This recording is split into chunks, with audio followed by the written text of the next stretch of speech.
We're going to begin our NFL draft special with some names you could hear very early in the first round, starting with a defensive lineman. Back in 1987, John Bosa out of Boston College was a first-round pick, number 16 overall by the Miami Dolphins. 29 years later, his oldest son, Joey, a defensive lineman from Ohio State, looks poised to be a very early selection in the first round. While John encouraged his son to try other sports, you could always see that Joey loved football more than anything. If it was anything, I was trying to maybe push him a little bit away from it, only because, the injuries and things like that had sort of kind of bothered me at the youth level. So I wanted to play other sports. But he's a passionate football player. He loves football. He's never complained about a 6 a.m. workout or a practice in 100-degree heat. Basically, football is my life. I really can't think of anything outside of what I would do if I wasn't a football player. Joey played his high school ball at Florida powerhouse St. Thomas Aquinas.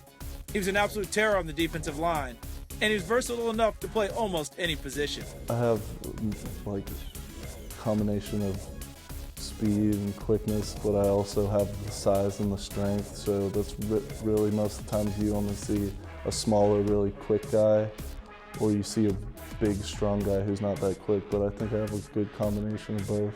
His length, his strength, explosive. We run a 3-4 scheme. You can play pretty much across the board.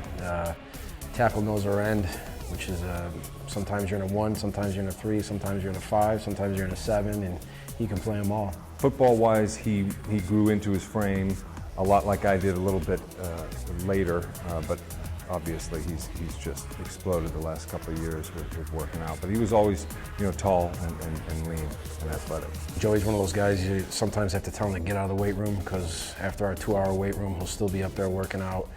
And he's a leader in the weight room, and he's a leader on the football field, and kids follow that. I just don't choose to be a vocal, loud leader. I don't think people follow that as well as just working hard and showing what you could do, and leading by example I think is a lot better way than just yelling at some kids and screaming. They'll be like, what is he doing? Just do what you're supposed to do and people follow along. Joey's dominance continued at the college level.